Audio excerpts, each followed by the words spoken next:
after the Derek White game winner, which I'm still just so amped about. I think the idea that he all these undrafted guys can be kind of annoying, but it's interesting to me to look back as I haven't done in a while, but as I do at the college tape of these undrafted players, see what maybe their scouting department saw, and how we could have seen this coming. And Martin, obviously, as we know with the Heat, has landed in like a perfect spot, not only for his development but role wise for him to succeed in the league.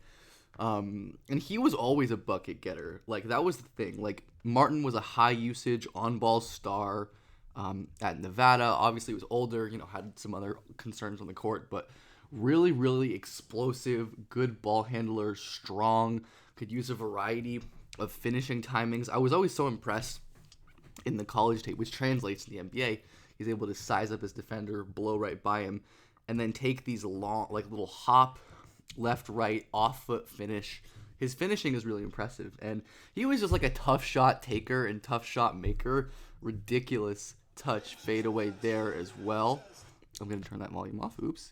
And now he's kind of translated that into an off-ball role at the NBA.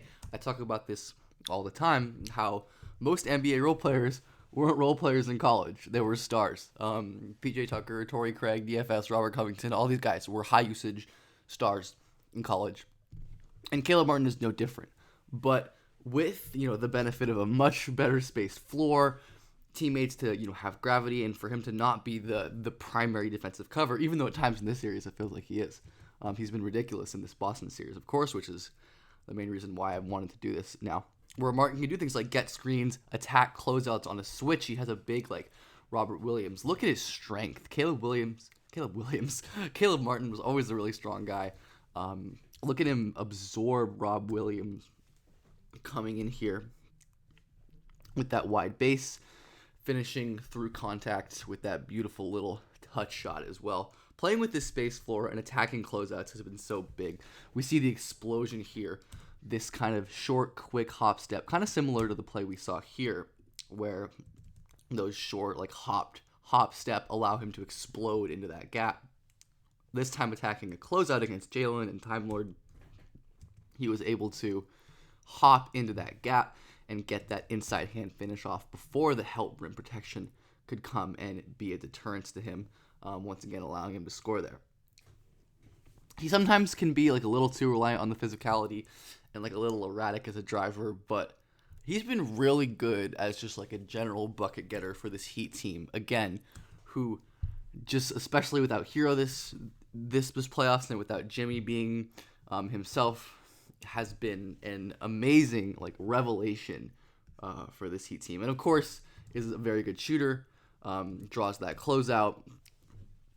I love these kind of late long steps. Again, look how he varies his stride length, how he's able to use his lower body and his strength to generate these easy advantages.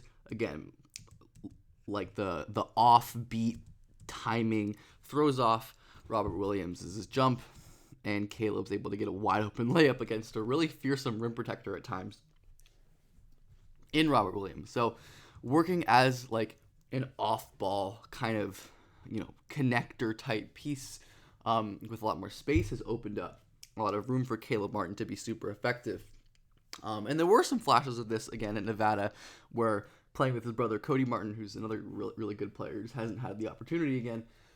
He was a really good cutter, off-ball mover. This play got cut off at the start, I think. But yeah, this was him initially attacking a closeout, using his handle then once he got cut off. Beautiful spin move there, reverse layup. He was, a bucket getter.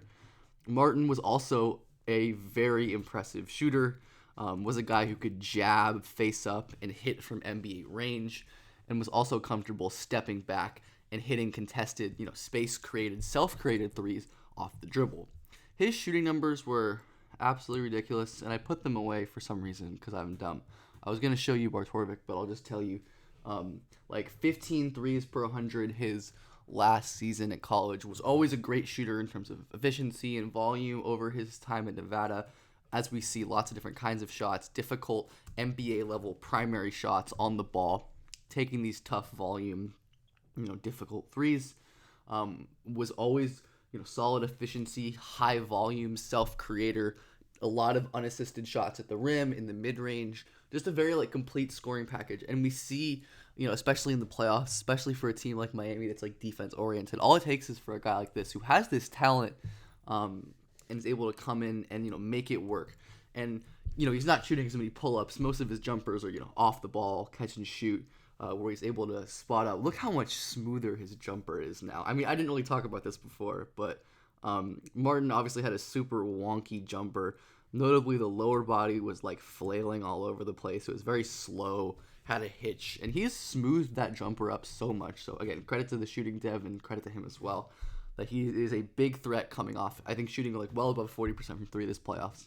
A big threat coming off of those screens, and is, again, when he has a switch, once again, like, he's not played like a primary guy, so he'll get like, perimeter, like a center switched onto him, and he can hit a little mid-range pull-up in his face, and, in that isolation situation, because it's a skill that he has, he was able to do in college a ton, and when he's able to do it in the league in different contexts, not as a primary creator, but late shot clock on a switch or attacking a closeout or off the ball or something like that, we've seen it be really, really effective and really crucial this season.